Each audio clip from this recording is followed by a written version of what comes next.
Olá, meninos, tudo bem com vocês? Espero que sim, que todos estejam bem. Hoje nós vamos falar sobre sedimentos limínicos, né? Desde o começo das nossas aulas, né, no início, a gente já veio falando da grande importância do sedimento, tá? E eu expliquei também para vocês por que a gente chama sedimento quando a gente está falando de limnologia. Eu disse para vocês que eu não chamo de solo, porque se trata de um ambiente que é o solo mesmo, né? Porém, com a água sobre ele. Então, por isso, convencionou-se chamar de sedimento. Quando a gente tem uma quantidade de água sobre o solo, ele é chamado não mais de solo, mas de sedimento. É uma convenção. Tá certo? Então, hoje nós vamos aprender um pouco mais sobre sedimento. Bom, como é que é classificado o sedimento? Ele é classificado de duas formas. Ou ele é um sedimento orgânico, e sendo orgânico, ele tem dois tipos, que é o Jitsa, né, ou Jitja, e o tipo Dai. Tá? O sedimento orgânico, ele tem alto teor de matéria orgânica, ocorre em lagos eutróficos, né, e, portanto, com alta produtividade. Tá? E ele pode ser do tipo Jitja, ou Jitja, e do tipo Dai. Tá? O tipo Jitja, ou Jitja, né, ele tem origem autóctone. O que é uma origem autóctone? É quando, né, aquele vegetal dentro do próprio sistema, que foi alimentado dentro do próprio corpo d'água, né, ele morre e devolve aquela matéria orgânica que ele incorporou na sua biomassa, ele devolve tudo isso para o meio. Tá? E aí aquilo vai sofrer o processo de decomposição. Tá? Quando o sedimento é orgânico, mas ele é do tipo DAI, é quando eu digo que aquela matéria orgânica que está ali, ela não é produzida no corpo d'água, mas ela vem de outro corpo d'água, provavelmente, né, vem trazido pela turbulência, pelo vento, enfim. Então ele está sendo trazido, então ele tem a origem alóctone, tá? Como vocês podem perceber nessa figura, né, mostrando a alóctone, aquelas flechas vindos de fora, né, e esse material sendo decomposto e indo para o sedimento, fazendo parte da composição do sedimento daquele local. Então, dependendo do corpo d'água, ele vai ter esses dois tipos de sedimento orgânico, né? Então, quando eu vou estudar o sedimento, em relação à sua classificação, eu posso me deparar com um sedimento que seja dos dois tipos, com origens autóctones e alóctones, daquela matéria orgânica. Tá? E tenho o sedimento mineral. O que é o sedimento mineral? O sedimento mineral, geralmente, ele é baixo teor de matéria orgânica, né? Ele ocorre mais em lagos oligotróficos, muito mais em regiões temperadas, tá? E geralmente ele é composto por sílica, argila, cálcio, ferro e manganês. Tá? Então, são os dois tipos de classificação do meu sedimento. Tá? Então, no Brasil, por exemplo, na verdade em ambientes tropicais, né? Mas fundamentalmente no Brasil, a gente tem muito, então, sedimento orgânico, né? Seja que aquele corpo d'água, porque aquele corpo d'água, né, nós temos uma temperatura alta, nós temos, né, uma biodiversidade bastante grande, e nós não temos, em muitos corpos d'água, por exemplo, lóticos, nós não temos, por exemplo, a mata ciliar, que seria uma mata que protegeria aquele corpo d'água de vir material alóctone, de fora para dentro. Né? Além disso, quando eu tenho mata ciliar, eu tenho também produção de matéria orgânica, porque aquelas folhas que eu falei para vocês que caem e tal, também acabam incrementando aquele ambiente com matéria orgânica, tá? Então lembram lá da aula que eu falei sobre eutrofização artificial, que eu falei sobre eutrofização antrópica, né? Que é artificial, ou que quando o corpo d'água ele é eutrófico naturalmente. Hoje em dia a gente pode dizer que a maioria dos corpos d'água no Brasil, eles são eutróficos antrópicos, né? Mas a gente tem algumas regiões, por exemplo, que eu tenho água preta, né, que é aquela água mais escura, que é naturalmente eutrofizado. Quando você faz análise de matéria orgânica naquele corpo d'água, você percebe uma elevação da matéria orgânica, diferentemente de outros locais, e em ambientes mais locais bem preservados. Então, provavelmente, por conta dessas questões que eu falei. Então, geralmente, né, onde eu fiz o meu mestrado, lá no litoral sul do estado de São Paulo, na região de Itanhaém, que você tem aquelas diferentes cores de corpos d'água, né? O corpo d'água, o rio chamado até Rio Preto, porque a água é preta, ele era rico em matéria orgânica, né? Mas não era uma eutrofização artificial na época que eu fiz o meu mestrado, né? Tem muito tempo que eu não vou lá e eu não sei realmente como tá. Mas na época que eu fiz o meu mestrado, esse rio, ele era de difícil acesso, então ele tinha essa água preta porque o solo vinha já de uma região de turfeiras. Então aquela água daquele local, ela já era considerada uma água com mais nutrientes, com mais matéria orgânica, mas de uma maneira natural. Diferentemente de um corpo d'água que recebe, por exemplo, esgoto, né, doméstico ou mesmo industrial, sem tratamento, né? Então, se atentar a isso.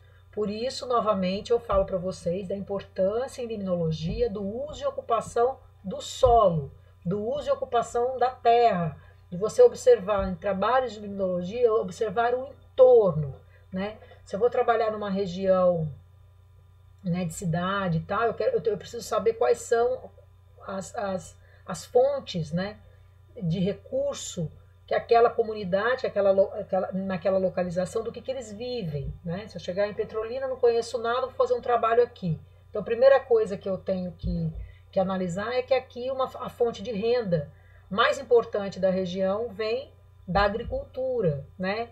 Dos projetos irrigados. Então, só daí eu já consigo ter uma noção do que eu vou encontrar nos corpos d'água dessa região, tá certo? Então, o uso e ocupação do solo, hoje em dia, com georreferenciamento, com né, o estudo, né, até com drone, né, com fotografias aéreas. Então, tudo isso hoje facilita que você tenha informações mais precisas do uso e ocupação do solo dessas regiões onde você for trabalhar, tá certo?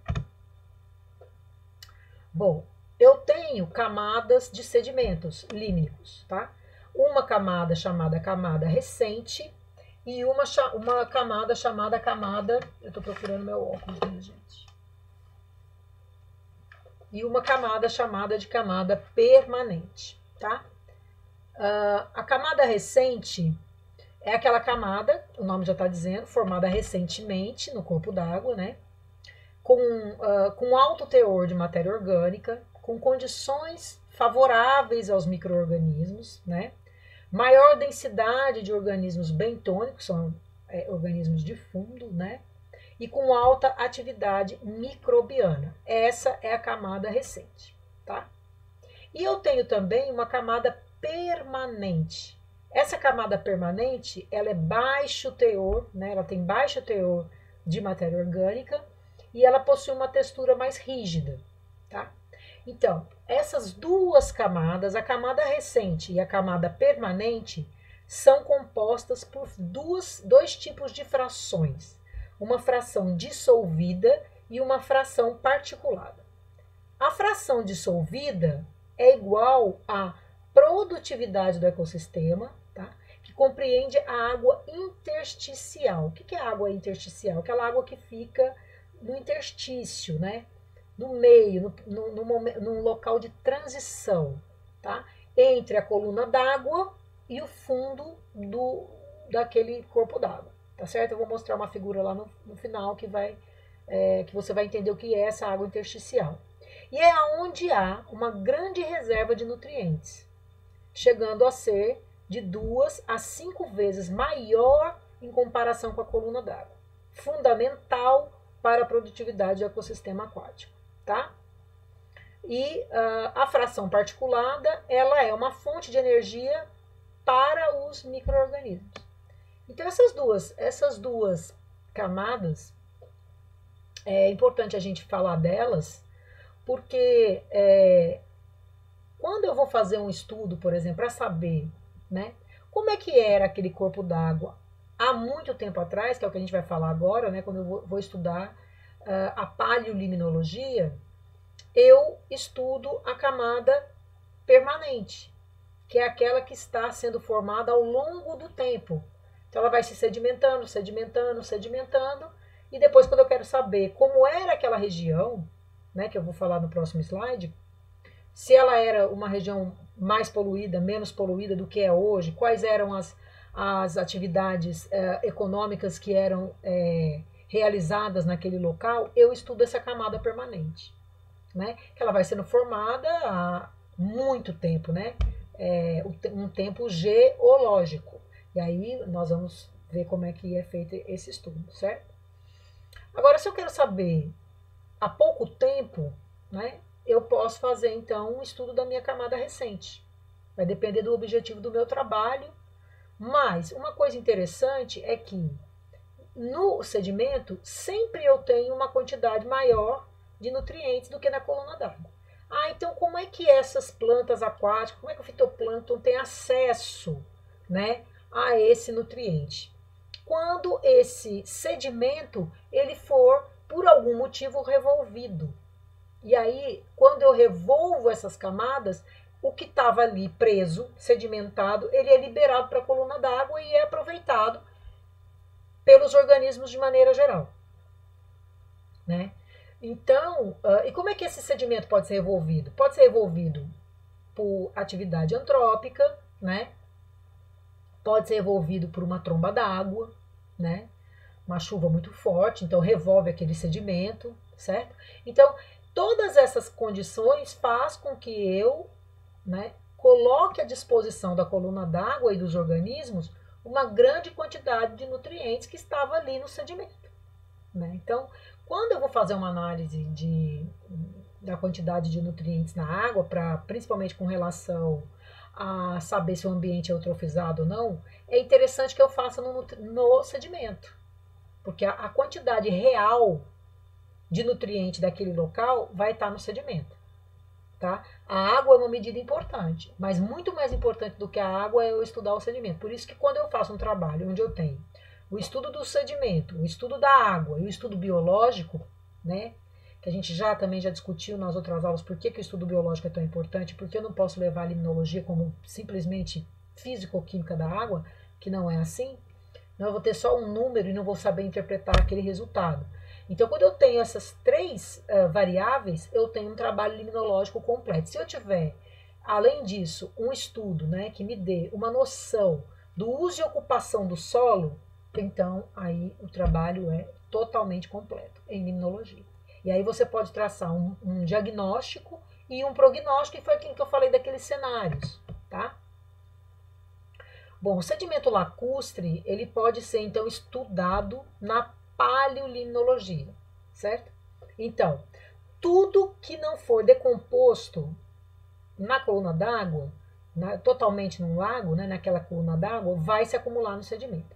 A gente não pode esquecer que nós, quando se trata de um ambiente, né, tropical, cuja a temperatura é sempre uma temperatura alta, né, geralmente até mais do que 20 graus Celsius na água, então eu tenho que considerar que muitos desses organismos que estão ali para ser decomposto, antes deles chegarem até o sedimento, eles já começam um processo de decomposição. Ambiente tropical, a decomposição é muito rápida, né?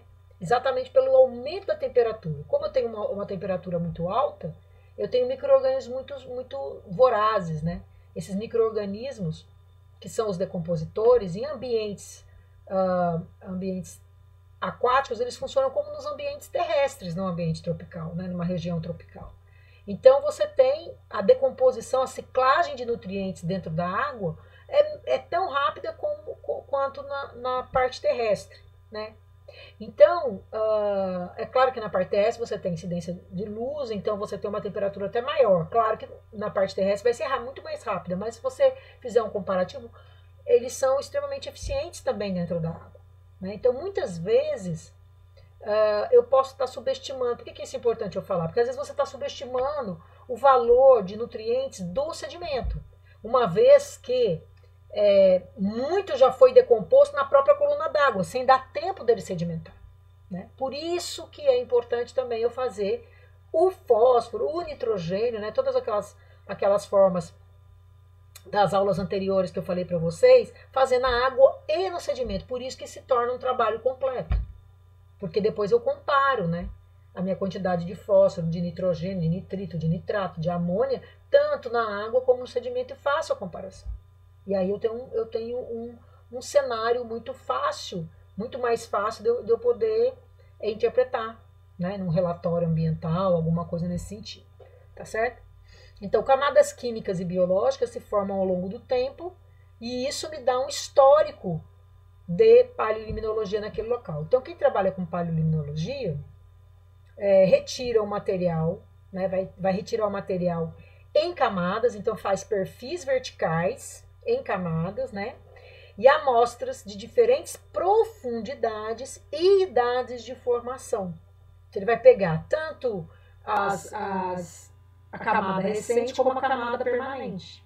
Então, veja a figura ao lado, que mostra, né, esse tubo de coleta que eu vou mostrar para vocês, né, um dos tipos de coletores que a gente tem para paleontologia, para a gente fazer esse histórico do ambiente.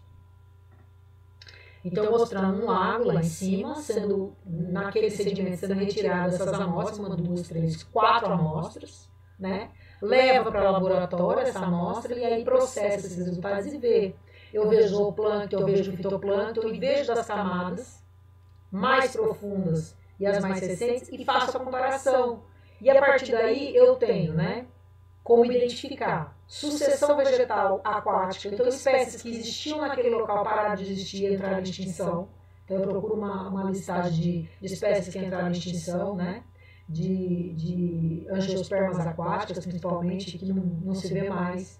Então, num outro momento, aquela espécie estava presente naquele local, provavelmente porque as condições daquele local se modificaram, então aquela espécie que era de um ambiente mais oligotrófico passou a não existir mais, porque não suportou o aumento de nutrientes daquele local, né?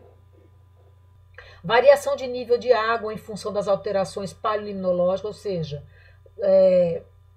eu faço um levantamento que eu consigo perceber que muito tempo antes o nível de água daquele local era maior, então isso me mostra que você está tendo menos chuva, por exemplo, ou você está tendo uma evaporação muito mais eficiente por algum motivo, né? Sequência de colonização por espécies aquáticas, então eu tinha tal espécie, tal, e depois eu passo um tempo sem ter, depois elas voltam novamente, daí eu consigo observar sazonalidade nessas espécies, quais espécies ocorreram, se elas se repetiram ao longo do tempo, sempre naquele mesmo tempo, né? Sempre com temperaturas altas tem essa espécie, sempre quando a temperatura baixa, tais espécies desaparecem, surgem essas espécies, né? Isso é muito importante para quem trabalha com paleolimnologia. Eles encontram pólen, né? É como se trabalhasse com fósseis aquáticos, né? Zooplâncton e etc. Né? Então, espécies que são extintas naturalmente ou devido à poluição. Né? Então, aquele ambiente já foi muito mais rico, já foi muito mais, já teve muito mais espécies, a biodiversidade muito alta, tudo, e com o tempo ele foi perdendo. Então, isso é um argumento interessante para chamar a atenção do poder público, para restaurar determinado ambiente que tem importância, né? Bom, nós temos então essa primeira etapa, né, da atividade de campo, que esses daí são os tipos de coletores que eu coloquei para vocês, né? Então ficou uma letra pequena, né, gente? Coletor de sedimento com tubo acrílico acoplado, né? Esse tipo de equipamento, ele permite uma melhor observação de uma amostra. Deixa eu ver se eu aumentando aqui. Pronto, eu sumo, mas vocês acompanham aí, né? É um tipo de equipamento que permite uma melhor obtenção de uma amostra sem misturar as camadas. Então, é aquele que eu mostrei na figura anterior, que vai ter essas camadas coletadas, né? Todas, e não vai misturar uma camada com a outra, porque cada uma fica isolada da outra, né? E eu tenho a figura 2, coleta sendo realizada aí no Lago Batata, em setembro de 2016, né? Utilizando o coletor de sedimento com tubo acrílico acoplado. Então, eu mostrei aqui na primeira figura o mesmo coletor, ele no laboratório, parado, e depois vocês observem aí, né, o pesquisador no barco, né, coletando esse sedimento lá no fundo. E olha aí a quantidade de sedimento que ele conseguiu pegar, é o mesmo, né? E tem essa draga de Van Veen, que é uma draga que proporciona uma amostra de uma área maior. Então, se eu quiser uma quantidade maior, eu uso essa draga aí. Eu peguei desse trabalho, que cita aí esse site, né? A importância do sedimento lacustre, tem aí o site, se vocês quiserem acessar, faz parte do acervo pessoal de João Gabriel Nogueira, tá? Essas imagens eu peguei dele. E essa primeira figura, né, essa figura no central, é mostrando, né, todo o, por exemplo, aí é um rio, né, um corpo d'água, então veja que todo o percurso que ele vai percorrer, né, eu vou coletando esse sedimento, né, eu não coleto apenas de um local, eu vou coletando de todo o local, por isso que é tão importante eu coloquei essa figura para mostrar para vocês o uso e ocupação do solo, tá certo? E depois você leva essas amostras, olha ali, né, do lado esquerdo, você consegue visualizar, você leva essas amostras para o laboratório, né, aí você vai separar essas amostras, né, e procurar aquilo que você trabalha. Se você trabalhar com diatomáceas, né, se você trabalhar com zooplâncton, né, e aí você vai procurar esses organismos e vai ter essa configuração que vocês estão vendo aí do lado, né, que é num programa de computador, que mostra o que mudou ao longo do tempo, que espécies existiam, passaram a não existir, quais aumentaram, quais diminuíram. Um trabalho bastante importante e bastante interessante. Aqui são alguns artigos, né, de paleolimnologia. Se vocês procurarem, vocês vão encontrar vários artigos de paleolimnologia na internet, né? Sedimento como indicador de estado trófico, tá? Então, eu tenho lagos oligotróficos, como a gente já sabe, né? Eu tenho esses lagos oligotróficos, eles são baixos em teor de matéria orgânica e geralmente a cor dele é mais clara.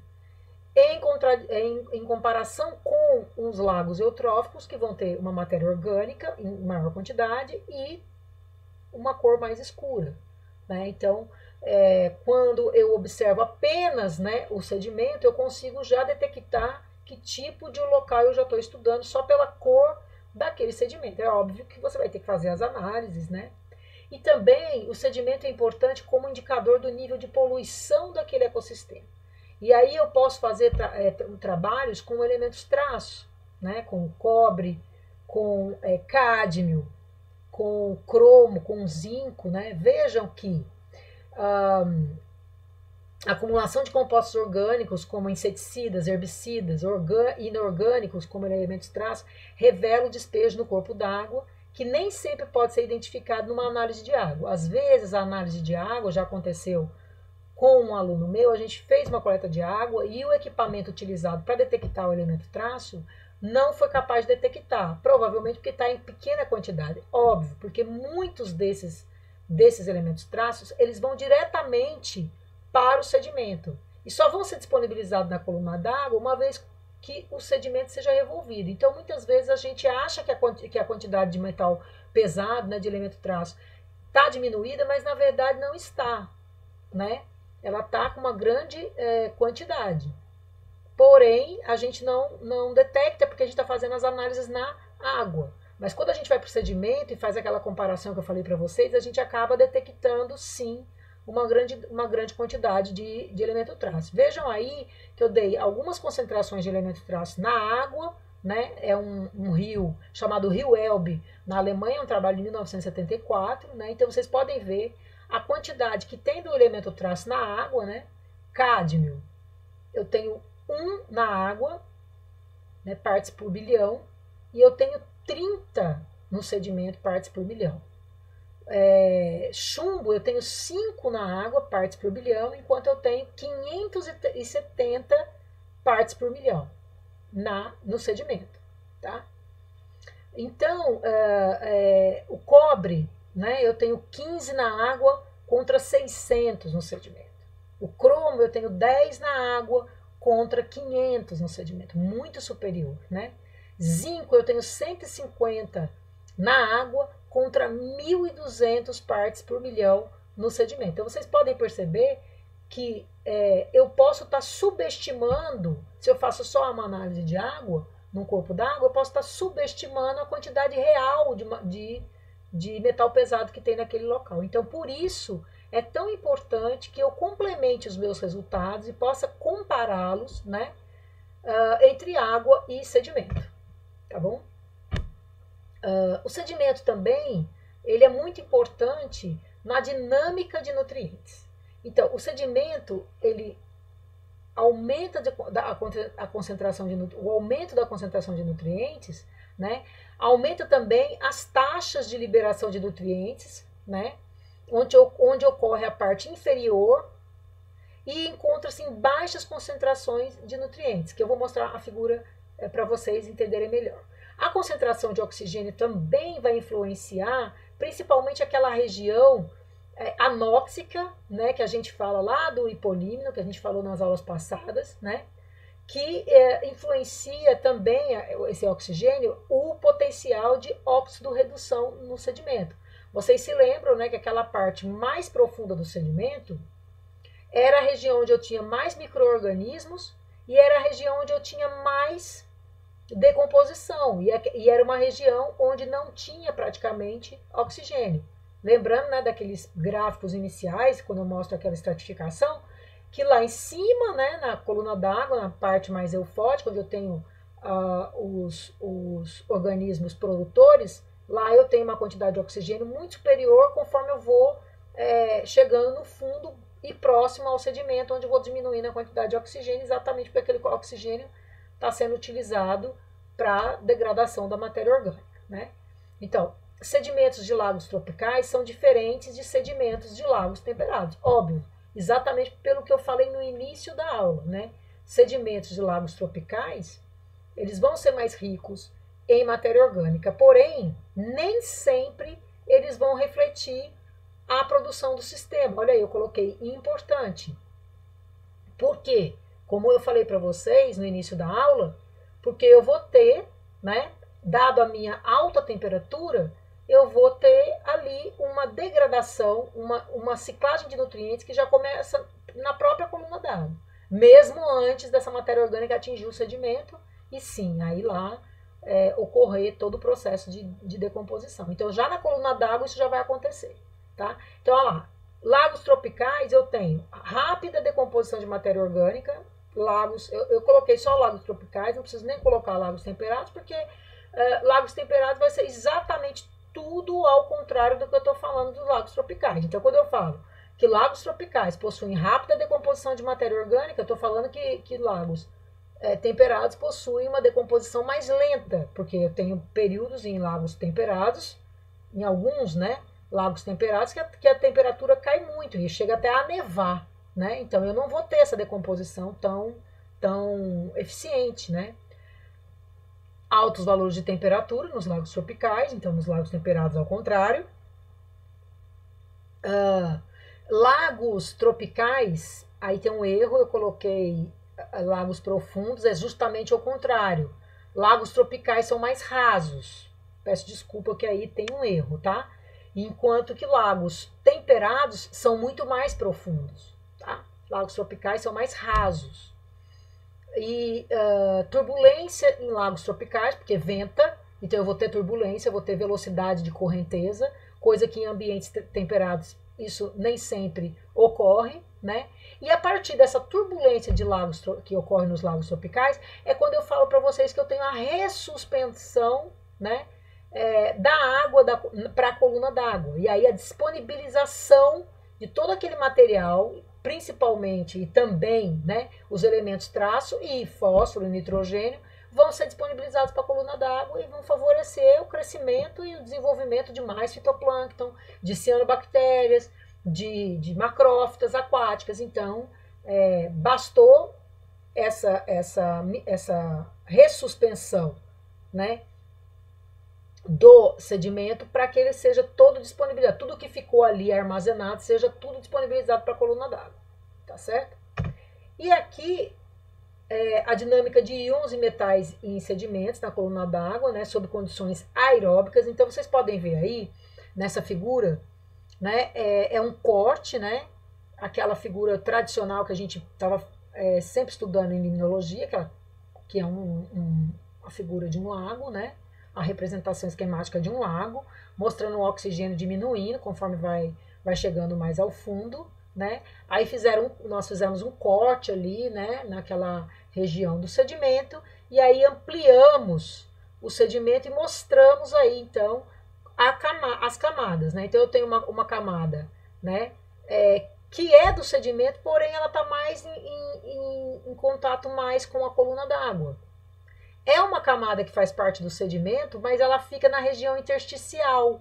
Essa que é a região intersticial que eu falei para vocês, que ela fica entre a coluna d'água e o sedimento, mas ela ainda tem oxigênio. Isso é importante ressaltar, né? O sedimento ele não é todo anóxico e ele não é todo homogêneo. Ele tem essas camadas com quantidade de oxigênio que vão diminuindo conforme eu vou chegando nas camadas mais profundas, que são aquelas camadas mais permanentes, né? Onde realmente já elas está consolidado ali a decomposição da matéria orgânica, né? Aí eu tenho então essa camada mais oxidada, certo?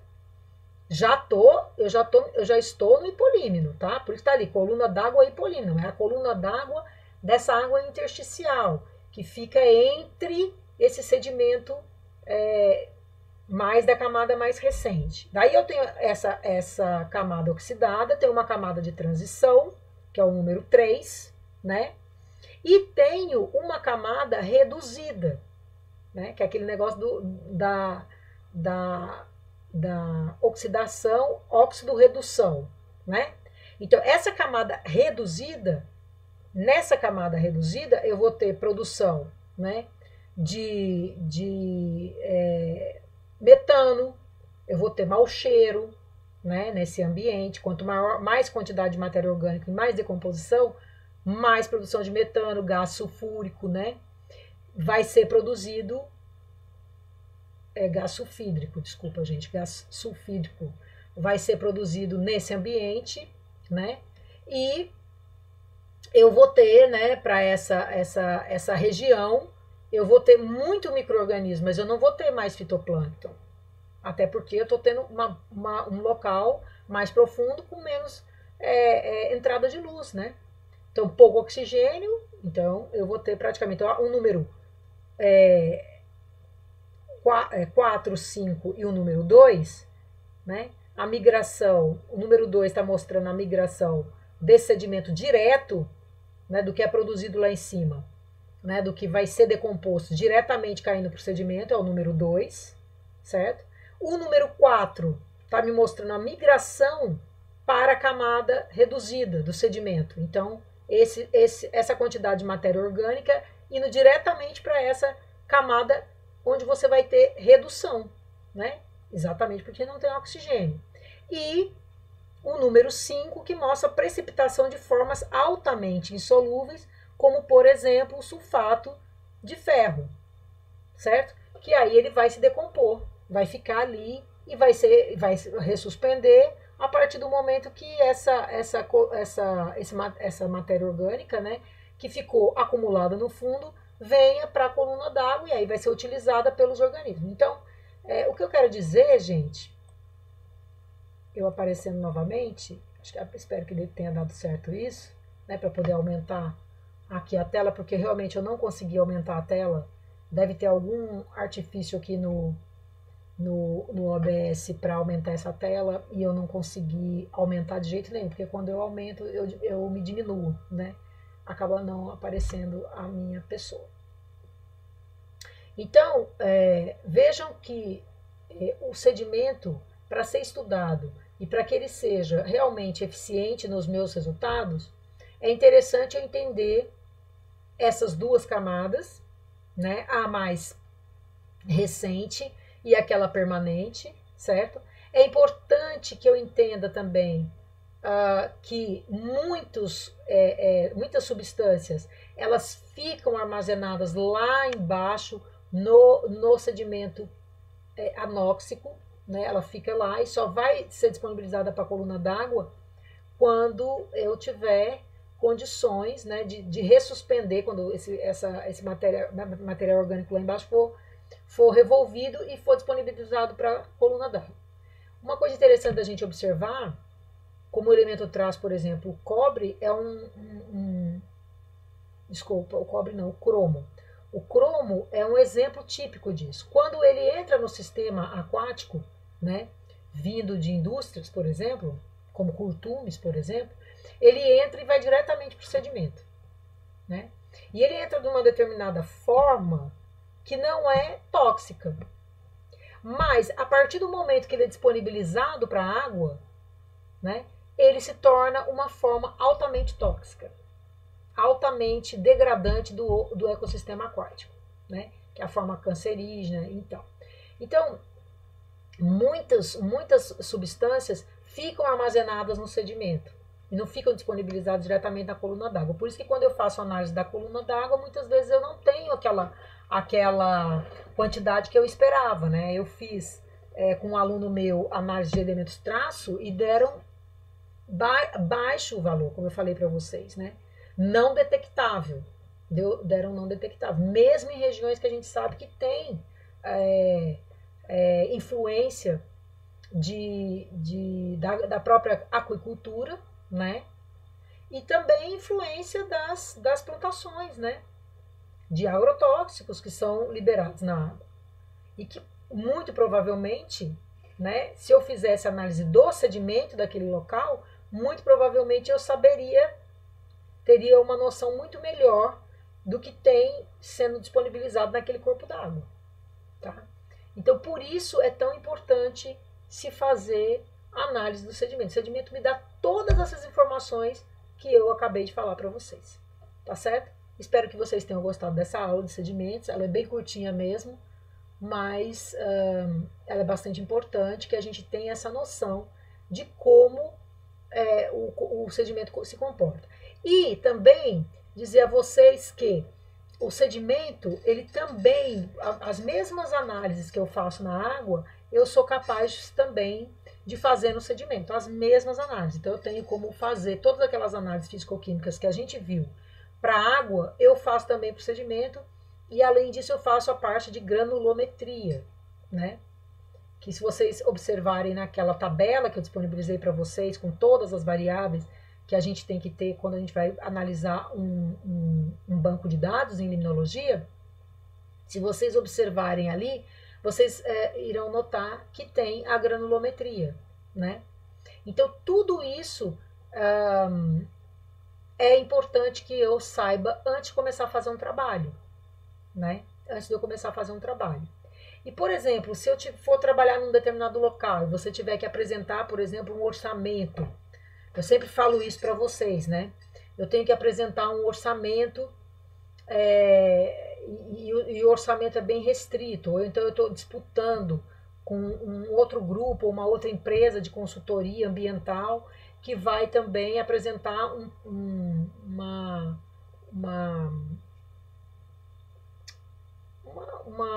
monitoramento que ele vai fazer naquela área, né? Quanto ele vai gastar, quanto a empresa vai precisar de quantas amostras, né? E todas essas amostras são caras, né? Vai ser provavelmente terceirizada, a não ser que a própria empresa tenha um laboratório de qualidade de água, que geralmente não se tem, né? Ou então ela vai pagar, principalmente metais pesados, né? Esses elementos traços, vai terceirizar, né?